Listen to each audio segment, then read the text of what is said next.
Hoy vamos a meternos de lleno en la historia de una de las líderes más increíbles del antiguo Israel, Débora. Su relato, que encontramos en el libro de los Jueces, es una de esas historias de fe, de valentía y de un tipo de liderazgo que, la verdad, no se ve todos los días. Este va a ser nuestro recorrido. Vamos a empezar con algo tan básico como el significado de su nombre. Luego, nos vamos a sumergir en la época caótica en la que vivió. Analizaremos sus múltiples roles, que eran bastantes. Reviviremos la batalla que la definió, buscaremos las claves de su éxito y al final veremos el impresionante legado que dejó. Muy bien, empecemos por el principio. Para entender a una persona como ella, a veces solo hay que mirar su nombre, porque en este caso, su nombre lo dice casi todo. El nombre Débora significa literalmente abeja. Y piénsenlo un momento, es el nombre perfecto para ella. Como una abeja fue súper trabajadora, dedicada y siempre al servicio de su pueblo. Es como si su nombre ya nos estuviera adelantando la vida que iba a llevar. Ahora, para realmente valorar su liderazgo, tenemos que entender el contexto. La época de los jueces en Israel no fue nada fácil. De hecho, fue un periodo de muchísima inestabilidad. No había un gobierno central, no había un rey. Era básicamente un tiempo de anarquía. Y la vida en ese entonces seguía un patrón, un ciclo bastante doloroso que se repetía una y otra vez. Primero, el pueblo se olvidaba de Dios. La consecuencia, eran oprimidos por alguna nación vecina. Cuando ya no aguantaban más, en su desesperación, pedían ayuda. Y ahí, finalmente, Dios levantaba a un juez, un líder para liberarlos. Justo en medio de este ciclo de crisis es que surge la necesidad de alguien como Débora. Hablemos ahora de ella, de Débora como persona, porque era una figura increíblemente compleja. No tenía un solo trabajo, tenía varios roles de autoridad y responsabilidad y los cumplía todos al mismo tiempo. Lo que es fascinante de Débora es cómo balanceaba estos 4 roles tan diferentes. Por un lado, era profetisa, o sea, era la voz de Dios para la gente, dándoles ánimo y dirección.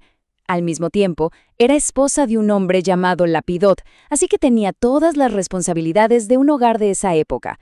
Además, la llamaban Madre en Israel, un título que muestra que se preocupaba por el bienestar espiritual de toda la nación como una madre.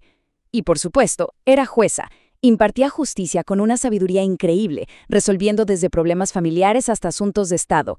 Y justamente este equilibrio de roles la preparó para el momento que la definiría para siempre, un conflicto militar que iba a poner a prueba su fe y su capacidad de liderazgo de una forma, extraordinaria. La situación era gravísima. Un ejército cananeo superpoderoso, comandado por un general temible llamado Sísara, estaba aplastando a las tribus del norte de Israel. Hacía falta una intervención divina, y la necesitaban ya. Y aquí es donde su rol de profetisa se vuelve crucial. Con una fe inquebrantable, Débora le da el mensaje de Dios al comandante militar de Israel, un hombre llamado Barak. Y no es una sugerencia, es una promesa directa.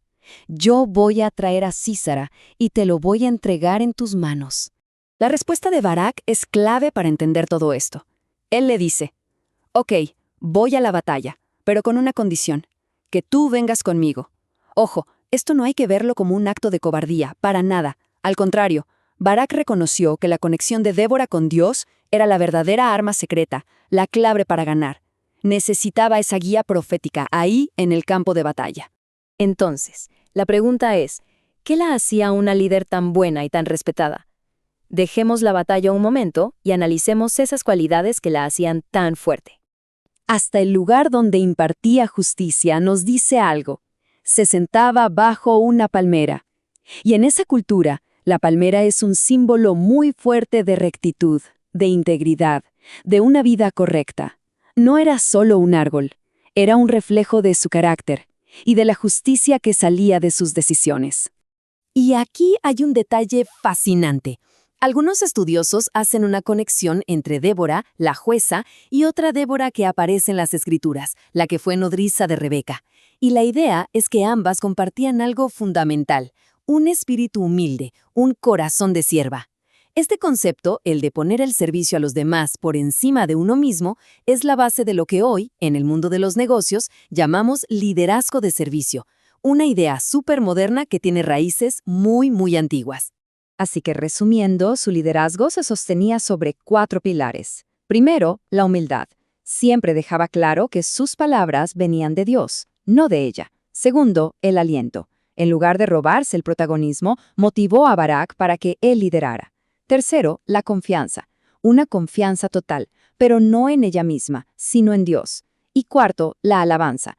Después de ganar, le devolvió toda la gloria a Dios con un cántico increíble que está en el capítulo 5 de Jueces.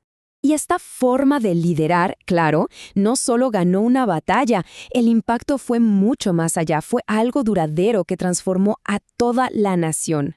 El resultado directo de su liderazgo y de esa increíble victoria fue, simplemente extraordinario.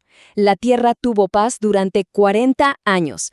¡40 años! Es un legado de estabilidad y seguridad que muy pocos líderes en la historia pueden presumir. Y esto nos lleva a la gran lección de su historia. Todo ese poder, toda esa influencia que tenía, no era para su propia gloria.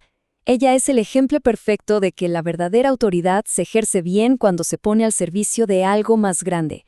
Su vida nos enseña que liderar no se trata de mandar, sino de empoderar y servir a los demás. Justamente es el liderazgo de servicio del que hablábamos.